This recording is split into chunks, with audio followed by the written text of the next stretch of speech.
In this video, we will show you how to remove and replace key components in your lift. These components include the control box, the actuator, actuator cable, motor assembly, and the gears. Please make sure you have completed the Level 1 and Level 2 videos before proceeding with this video.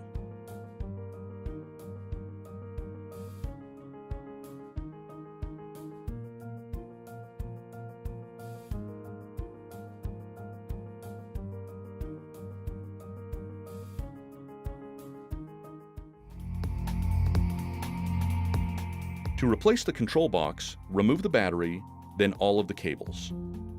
Remove the Torx screw on the top of the control box using the appropriate driver. Slide the control box up and off of the mounting plate. To install the new control box, place it on the mounting plate with the cable ports pointing down. Then slide the box down so that it is secured by the tabs at the end of the mounting plate. Replace the Torx screw on the top of the control box and securely connect all of the cables. Test all lift functions with both the touchpad control and the hand control to ensure that the lift operates properly.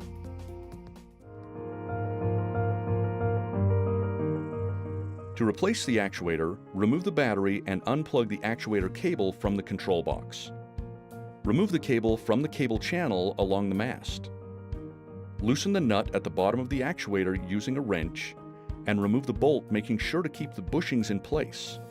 Then remove the nut at the top of the actuator using a wrench and remove the bolt. Carefully remove the actuator. Install the new actuator, repeating the same steps used to remove the old one.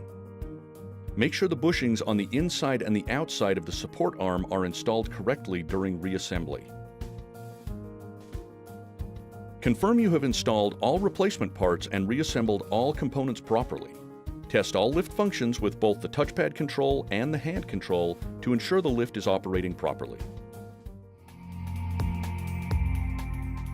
If you need to replace the motor assembly, gears, motor cable, or the tension spring, you will need to disassemble the lift to gain access to these components. To access the motor and the gears, first remove the battery, then unplug all cables from the control box, including the hand control. On the PAL lift, you will need to remove the push bar. This is done by firmly gripping the push bar and pulling it up until it is free from its mounting pegs. Next, remove the seat assembly. Loosen the thumb nut on the bolt that attaches the seat assembly to the arm. Remove the bolt, then remove the seat assembly. Now remove the mast. Use a deep well socket wrench to remove the nuts attaching the mast. Remove the mast assembly and be sure to place it so that the actuator arm does not get damaged. Finally, remove the lift cover.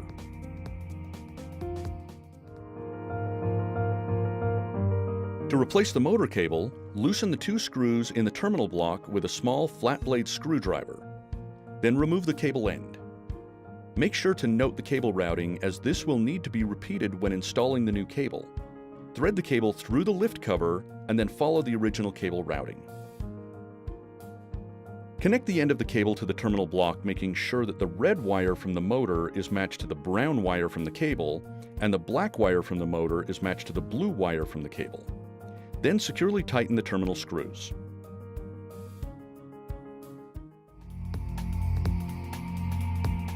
To replace the motor assembly, remove the two mounting screws using a hex bit driver or Allen wrench.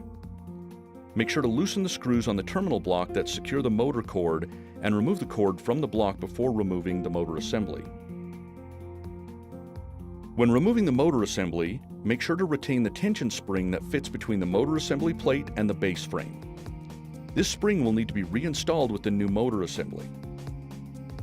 When replacing the assembly, simply align the holes in the motor assembly mounting plate with the holes in the base and insert the screws and tighten. Next, insert the tension spring onto the tab in the mounting plate and slide the spring over the tension adjustment bolt, which is installed in the base frame.